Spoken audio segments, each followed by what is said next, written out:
Howdy, and welcome to Brandi's Book Stack. Today, we'll be talking about my 20 favorite classics of all time. I'm sorry it's been a while since I've been able to post a video. We've had some bad weather here in the Oklahoma City area in the last few days, and unfortunately, the stacks are right next to our living room, so that has been dedicated to listening to the meteorologist. In fact, I'm going to have to wrap this up pretty quick so that I'll be able to go back to that tonight because we're expecting some severe weather again tonight. So without further ado, let's jump into the stacks. So coming in at number 20 is The Odyssey by Homer, and specifically the translation by Robert Fagles. I think this translation is so brilliant. I can't imagine that the original Greek would be any more poetic or compelling than the beautiful translation provided by Robert Fagles. Of course, we follow Odysseus on his way back from the Peloponnesian War to reunite with his family that he's been away from for a very long time, and the various adventures he has along the way. It's still a compelling story, literally thousands of years since it was created, and I think that is just mind-blowing and incredible. What a legacy to leave behind to the world. A story that continues to entertain that many years after it was written. So, highly recommend The Odyssey by Homer. And just because it's last on this list doesn't mean it's bad in any way, shape, or form. This is a list of the greats. So, being last on this list is still a sign of my respect anyway. Coming in at number 19 is Snow Country by, and I will try not to butcher his name, Yasunari Kawabata.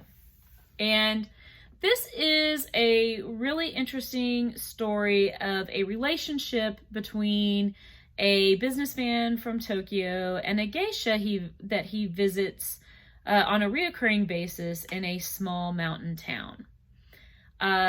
It is sort of a tragedy, which is not my usual forte, but this book is so atmospheric.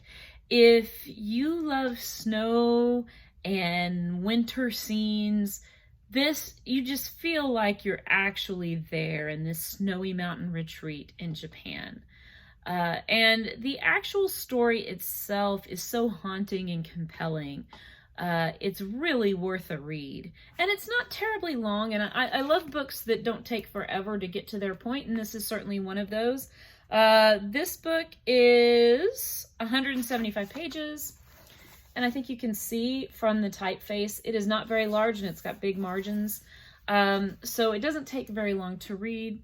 Great if you're looking for something to cozy in with in wintertime, or if you're looking for something to cool you down in these hot summer months. Highly recommend Snow Country by Yasunari Kawabata. All right, number 18 is a book that I don't have a physical copy of, and I'm not sure if I'll ever buy one. And that is Anna Karenina by Leo Tolstoy. And the reason that I don't own a physical copy of this book is because if you've never read Anna Karenina or seen a printed out copy, it is quite large. And I have arthritic hands that have difficulty holding a large book open like that for a long period of time. And so I read that book on my Kindle, and I read it for free, so you can read it for free as well. If you don't have a Kindle, I highly recommend Gutenberg's app. They have an app that's very similar for your phone if you have an iPhone. I'm sure it's probably good on other devices as well, but I use an iPhone, so that's how I know it works there. Anna Karenina's very compelling story about more than the titular character Anna Karenina. Anna Karenina, of course, is in an extramarital affair with Count Vronsky, a young military officer. She was married when she was quite young at her parents' insistence to a man who was much older than her but very financially stable, and in her parents' mind, able to provide her a good source of income and stability. And that was fine with her until she met someone closer to her own age that did give her all the heart thumps. And then she really struggles what to do with her life because she's already had a child with her husband. But in addition to that, there's also the more traditional story of a man named Levin courting a woman named Kitty. And this is largely based on Tolstoy's own relationship with his wife, which, at least at the beginning, was positive. Towards the end, they did have some disagreements, for sure. But it's a much happier story, sort of a sweet courtship story.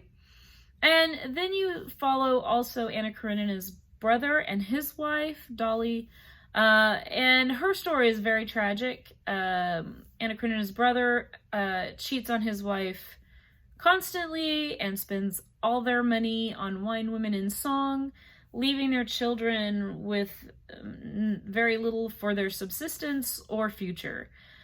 So it kind of gives you sort of a balanced view of marriage in Russian society at the time. What happens when a man is unfaithful? What happens when a woman is unfaithful? And what happens when both partners are faithful to each other? It's fascinating to read. I will say I wish Tolstoy had edited a bit. I could have done without the history of the serfs. I'm sure it was very important at the time, and I'm not wanting to denigrate the importance of freeing the serfs. Serfs were sort of a second-class citizen in Russia that were very beholden to their lords and masters. And then they had just been free at the time Tolstoy was writing about. So it was a big topic of conversation as to what their place in society should be. So I understand why he wrote that at the time. I just don't think it's very interesting for a modern audience. Certainly it wasn't for me.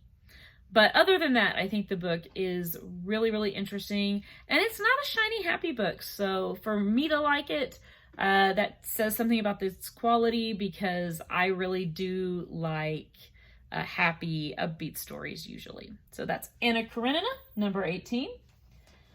Next, I have a more modern novel.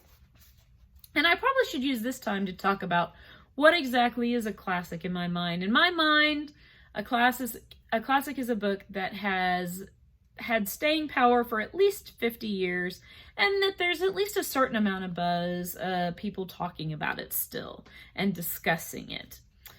Shirley Jackson is, I believe, the most modern work on this list. This was written in, and I don't want to lie to you, so this was written in, first published in the United States of America by the Viking Press in 1959. So it definitely meets the 50 years old. I think Shirley Jackson is a tremendously underrated author. We don't hear about her nearly often enough. I'm not a horror fan at all. Typically, I do like spooky stories. This really goes up against the line between spooky and scary, and I think it is phenomenal. Really, while this book is ostensibly about a professor who wants to study paranormal activity and invites people with suspected paranormal inclinations to stay with him in this house and observe what happens. And this is about a young woman that does. She's had a very unhappy life. She took care of her mother when she was ill, but nobody in her family really relates to her or seems to like her much. She feels very isolated and alone, and there have been some sort of paranormal occurrences around her in the past, some unexplained things that have happened, and she goes to live in this house, and then scary stuff happens. What I really like about this book is it doesn't focus on, traditional horror tropes as much as it focuses on what's truly scary about the human experience, which is being alone. And not just alone in the physical sense, but alone in the emotional, spiritual sense. I think it's a brilliant book, and you should definitely give it a read. That is Haunting of Hill House, which is number 17 on the list. So next is The Old Man and the Sea by Ernest Hemingway. I did not expect to like this book. I knew the book was about fishing. I had heard Ernest Hemingway was the poster boy for toxic masculinity. Neither of those things interested me at all. I personally hate fishing. I think nothing could be more boring than fishing, except possibly a story about fishing. And so I went into this very reluctant, but boy, was I wrong. First, I think having high school kids read this is abject stupidity, because I think very, very, very few high school kids will relate or really understand this novel, because in my mind, it is really about how, as we age over time, we face our own irrelevancy in our society as everyone else moves on and we just kind of move into decay, and how hard that is to accept and how maybe we shouldn't accept it. And it's just told brilliantly in this book. Ernest Hemingway was known for his concise prose, and this is certainly a prime example of this. This is another short novel, really more of a novella. It is 127 pages. Again, pretty big font, pretty big margins, but there is not a word wasted in this book. And I did not find, at least in this novel, I did not find that the toxic masculinity I had always heard of. In fact, quite the opposite. There is a sort of brotherly love relationship between the old man in this book and a young boy who was his apprentice, who cares for him in a very real and deep and emotional way that I found very, very touching. I think this book is incredible. I definitely think you will identify with it more the older that you are, but it's incredible, and you should absolutely read The Old Man and the Sea by Ernest Hemingway, which is, again, number 16 on the list. The next book on the list is a book written for children, and that is Heidi by Johannes Spierl, and I have it in this lovely Arcturus edition.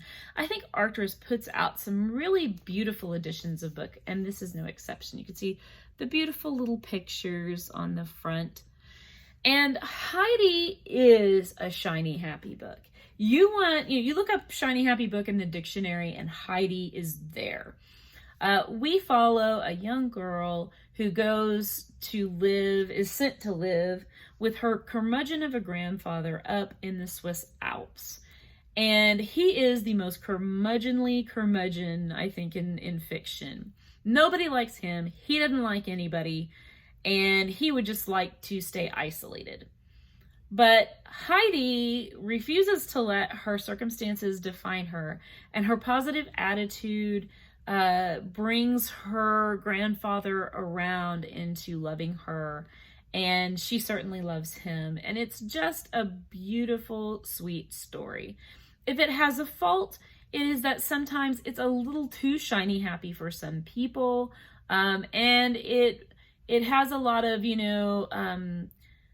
has a lot of religious overtones that do make some people uncomfortable. Particularly this sort of idea that, you can pray any of your problems away. If you just pray, then everything will just be okay. And while I am a firm believer in the power of prayer, that isn't how it always necessarily works. Sometimes we pray about our problems and there's still problems. But Heidi does show how, you can have a positive outlook on your problems. And how, you get to choose how you will react to those problems. And I think that's probably the most powerful message about this book. It's really great and a fun read. Heidi by Johannes Spierl at number 15. Number 14 is another book written for children, or sometimes it's considered young adult. It depends kind of on the bookstore. This is written by a French gentleman who was a pilot. I think it was in World War II. And it is a charming story about this little prince who leaves his planet to go discover other worlds. And it's sort of a children's novel, but also a philosophical novel at the same time. The little prince, once he leaves his world, he kind of learns that he had to leave his world to learn to appreciate his world. It's got a lot of beautiful themes in it about how the only things that are important are invisible, like love, for example. And he learns that, while there's a million roses out there, none of them are like the rose that he left behind, because that was his rose and it was important to him. It's a beautiful, beautiful novel, really novella again. Here's another really short book, 83 pages, very short text, beautiful pictures. You should definitely pick this up. You can probably read it half an hour at the most, and it's well worth it. The author actually perished shortly after this book was written, which I think imbues it with a little bit greater sense of, tragedy, importance. It's just a really great read that you should certainly give a chance. The Little Prince, and I'm not going to try to say the author's name because I will butcher it. I am terrible with French. So that's it right up here. All right, that is number 14. Number 13 is a book that has been a long-standing favorite of mine since I was a young girl, and that is Jane Eyre by Charlotte Bronte. And I love this story because it is more or less a romance. However, it doesn't start where the heroine meets the hero. And I think that's what I really like about it. It starts off when she is a young orphan I believe she's living with her aunt in the beginning, and she's not treated very well. She moves on to a school that is run by some religious authorities, and it really shows sort of the hypocrisy of those religious authorities, how they want to keep all the girls at the school in their place, while their own children are just lavished with attention and expensive things. The girls at the school are, in an environment that's not even safe for them. And then she becomes a teacher at that school, and then goes on finally to meet sort of the hero, if you will, of the story. But it really focuses on Jane Eyre, not on Mr. Rochester, who is, the purported hero. And I really like this book. I will say the ending is very Deus Ex Machina, so if that really bothers you, you might not like it. But I think it is fantastic. It's just a really entertaining story. And one of the few stories at the time that had a female heroine that you could follow. So that's Jane Eyre by Charlotte Bronte. And again, that is number 13 on the list. Moving on to number 12 by the other Bronte sister is Tenant of Wildfell Hall. I just read this book this past year, and I couldn't believe that I liked it better than Jane Eyre. In that novel, you follow a young woman who shows up in the locality kind of mysteriously. She shows up with a young child in tow, but no husband, and she never says, I don't think she ever says she's a widow. So it always kind of makes people wonder, what's going on? And I don't want to reveal anything more about that story, as she meets a young man in the community, and there's, of course, a love interest between the two of them, but there is a dark secret that she holds that keeps them apart. I will say this book does deal with some domestic violence in it, so if you are uncomfortable with that, just be mindful that there is some pretty significant domestic abuse. And that may give you kind of some hints as to the storyline, but it's really well worth reading. It's a bit more realistic, in my opinion, than Jane Eyre was. Tenant of Walthall Hall, I really felt I could see happening. Jane Eyre, especially the ending, I really am not sure I could see that happening in real life, but Tenant of Walthall Hall, I definitely could. So that is number 12, and I read that on my Kindle. I would love to eventually get an actual physical copy of that book. I just haven't found a nice enough copy for me to want to buy it. The next book, number 11 on the list, is Cranford by Elizabeth Gaskell. And this is another book I read in this past year, so hopefully these last two are not recency bias. I don't think so. What I love, Cranford is a series of kind of short vignettes about all the people who live in this fictional town of Cranford. And I just absolutely love this type of story. Just stories about colorful characters in a small town.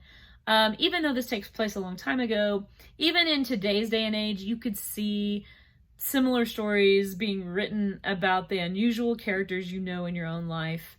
And, you know, you really get invested in what's going to happen to each of these characters. And I think it's just really real seeming and very cozy. This is a lighthearted book. It doesn't mean that sad things don't happen in this book, but it feels like it's very real. It feels like the community comes together in the way that a good community typically does in real life. And I just felt like it was enjoyable to read, and it made you feel good reading it. And that's a real gift, in my opinion. So absolutely you should pick up Cranford by Elizabeth Gaskell. And that comes in at number 11. Number 10 is a very, very different work. And that is Ficciones, I think is how you say it. If not, please don't come after me. And I'm trying to remember what country that Borges was from. I want to say Argentina. I'll have to check on that.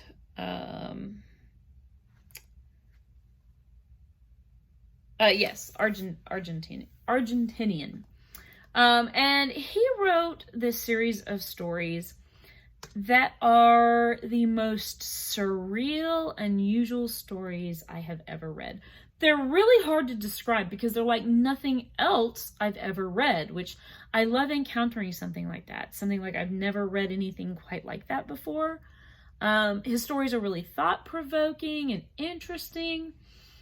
This, probably his most famous story is The Library of Babel, where he talks about a library that has every possible combination of words in every possible language that could ever be written in this sort of infinite library. And in this library is because of it has all of every possible combination of words that's ever been written. Somewhere in the library is the answer to life, the universe, and everything. But how do you go about finding it in an infinite library? And it becomes sort of a metaphor on how do we discover the answer to life, the universe, and everything. It's like our lives. We have lots of thoughts and theories and lots of information to put into that thought process. But how do we consolidate all of that and come to a conclusion? It's really fascinating and just really, really interesting. I highly recommend you pick up a copy of Ficciones by Jorge Luis Borges. Very, very good book. And again, another pretty short one. He is a little bit more difficult to digest. His prose references a lot of other authors, but it's worth it. Stick with it. Get out your phone and do some Googling if there's an author you haven't heard of or a reference you don't understand. It's worth the effort with him, for sure. So that is number 10. Moving on to number 9. That is The Moonstone by Wilkie Collins. This is the first detective story written in English.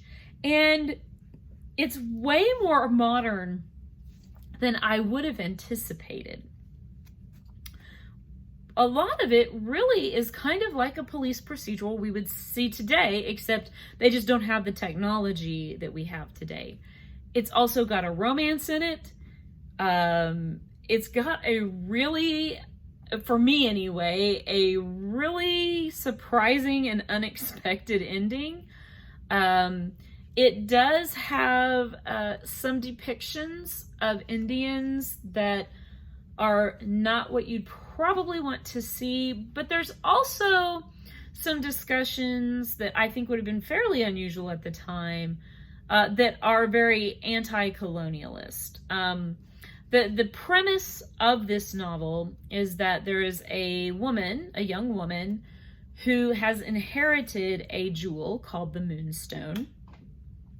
And this jewel was stolen by a English officer in the military, or I think he was an officer. He might have been enlisted, but anyway, an English military man who stole the Moonstone and had to kill people to get the Moonstone, and he brings it back to his country. But it is a religious artifact for the people that he stole it from, and they have placed a curse upon him for having it. And he ended up giving it to this young girl to inherit.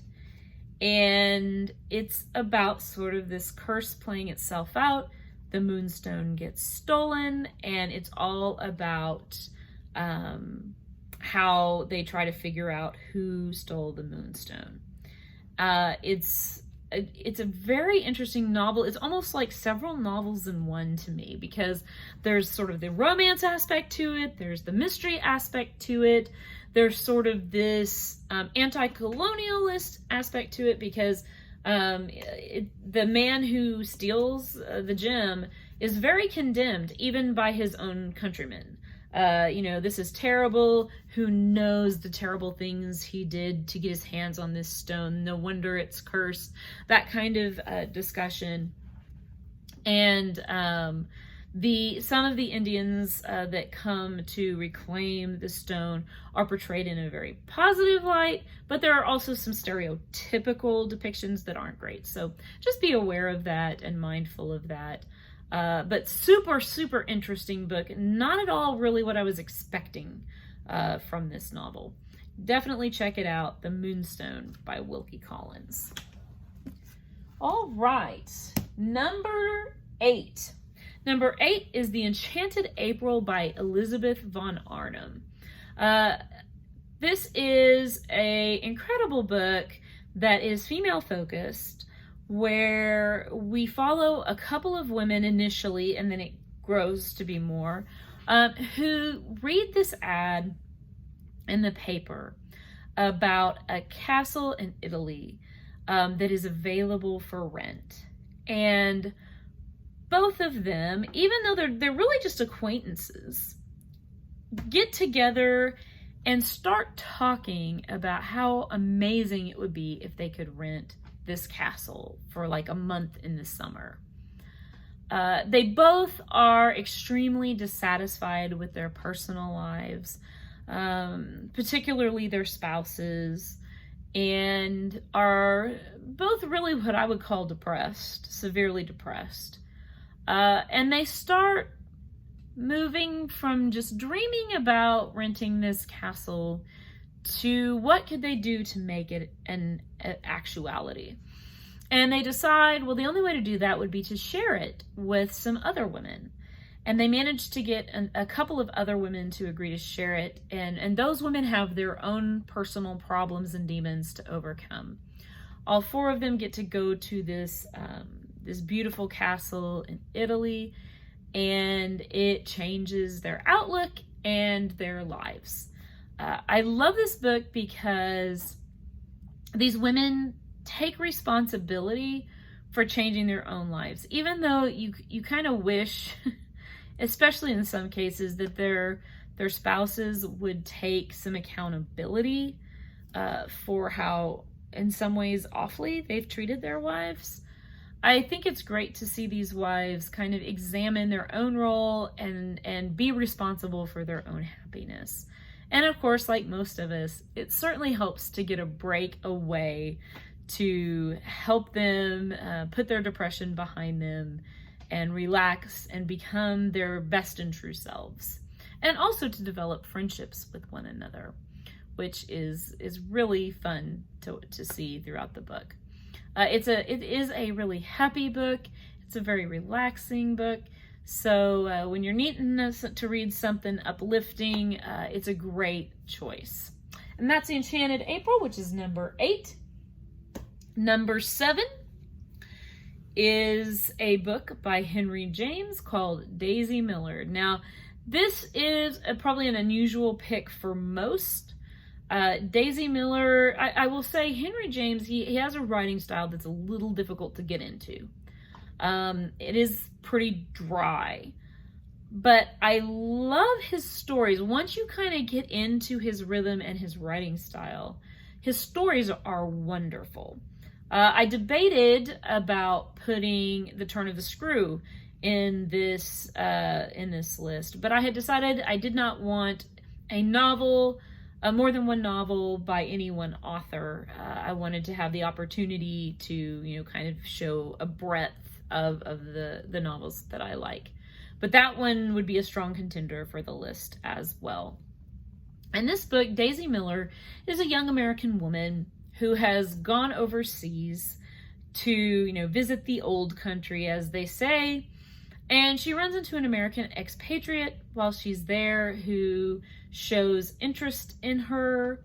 Most of the book is told from his perspective, and Daisy does not give a flip about societal convention at all.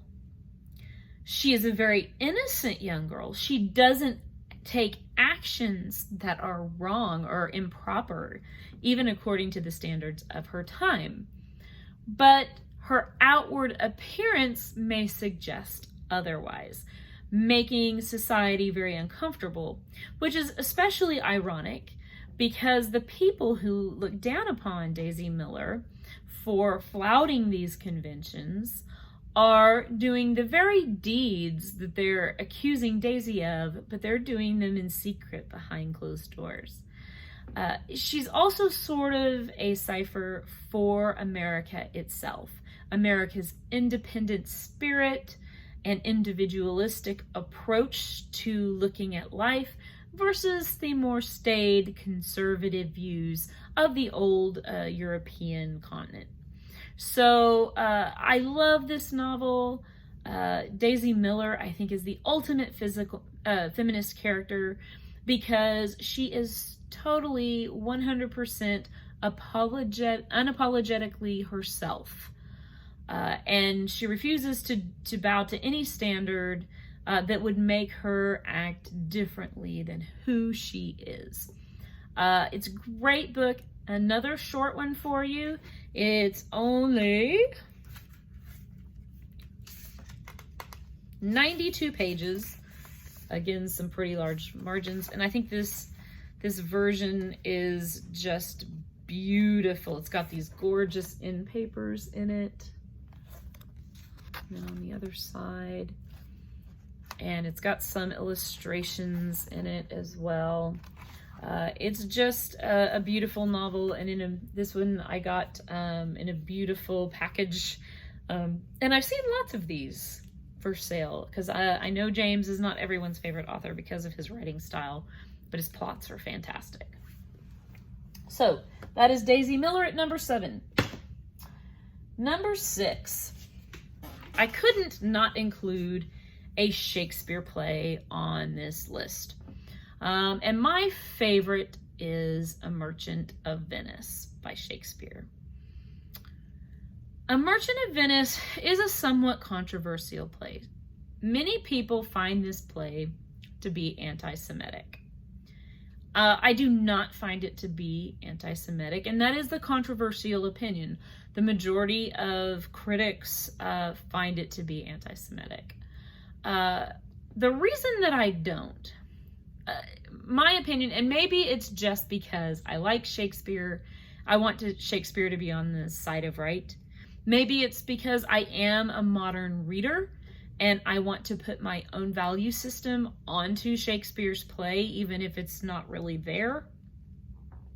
But if you look at this play, we follow these young men who one in particular has given up, has put himself in debt to a huge extent. He's a merchant and his ships still haven't come in. And he is in need of money and decides to go to the local banker. And at the time, it was illegal for a Christian to borrow or lend money. And so the only people who would do that for you were the Jewish people. And so he goes to this Jew named Shylock to ask for a loan. Shylock sees him coming and tells us he can't believe it. This jerk has spit on him in the street, has cussed him out, has called him names, has treated him terribly in every way you can think of, and has the gall to come and ask him for a loan. And Shylock decides, all right, I'm going to get my own back on, this Christian man who has so mistreated me. And so he tells, I think the main character is Antonio.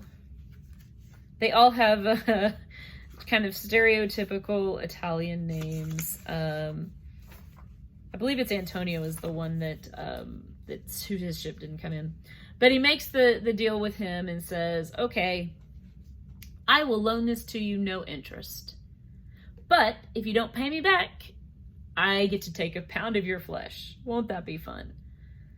And Antonio can't believe his luck and says, okay, great. Well, of course, his ship doesn't come in and Shylock comes to claim the debt. So it's a question about how it will be resolved. I think Shylock is a great character. I don't like some of the stereotypical behavior. Shylock exhibits the sort of avariciousness. The description of him is sort of the negative stereotypical description of Jews that we've seen throughout history. But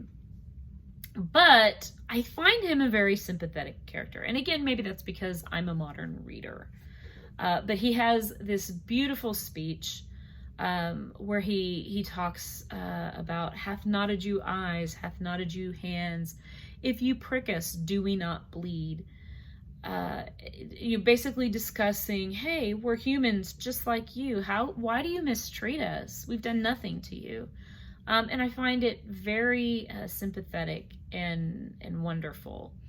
There's also a character named Portia whose father has died, and in his will, he's basically said that she is only to be married off to a man who can solve a riddle. And he gives them 3 caskets, one of gold, one of silver, one of lead, and leaves her to be married to whoever guesses the lead casket.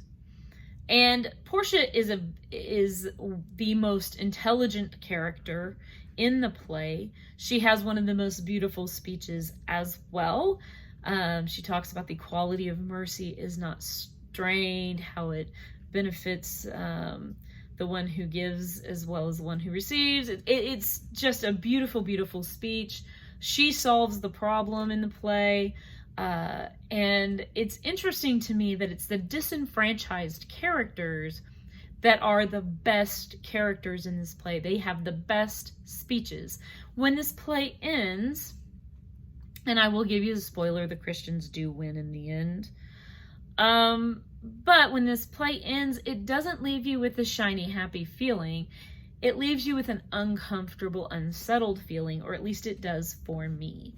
So perhaps it's just the way I choose to read it, but I can choose to read it that way, and so I will. Also, Shakespeare's long dead. We don't know who any of his relatives are, so I'm not supporting him by buying The Merchant of Venice. So I think it's okay to read it the way we want to read it and to read it in a positive way versus a negative. So that is The Merchant of Venice by William Shakespeare, coming in at number 6. The next is a mystery novel by the Queen of Crime, Agatha Christie, and Then There Were None. This is, in my opinion, the best mystery ever written. It also has some problematic elements. This has gone by other titles. I will not state those titles here. You can look them up on the internet if you are interested. I'm glad they at least changed it to 10 Little Indians. Still not great. It's basically a nursery rhyme that appears in the book, and people start dying in accordance with the nursery rhyme. I wish she had used a different device so the problematic element could be removed. Other than that, it's a pretty decent book. It is the greatest locked room type of mystery, or locked island, if you will. You have a bunch of people that are invited by a mysterious person to spend a weekend on this mysterious island that everybody is dying to know who owns it and what's it all about. When they show up, they realize that they've been invited by UNON, or unknown. So it's anonymous, and then people start dying one by one in accordance with this nursery rhyme that's said about the house. And the ending I just didn't see coming. I thought it was incredible. You just have to give it a read. I can't give it away, of course, but to me this really shows Agatha Christie's writing in its best light. Definitely check out And Then There Were None by Agatha Christie, number 5 on my list. The next book is a fatty. Coming in at number 4, The Count of Monte Cristo by Alexandre Dumas. As you can see, this is a big, thick book. If this turns you off and you don't want to read an unabridged version, please read an abridged version. It is worth it. This is one of the best adventure and revenge stories ever told. We follow a young man on the threshold of life with the world at his feet. He's got a fiance that's gorgeous, who he's deeply in love with and is in love with him. He's got a great job where he just got a promotion. Everything's going great.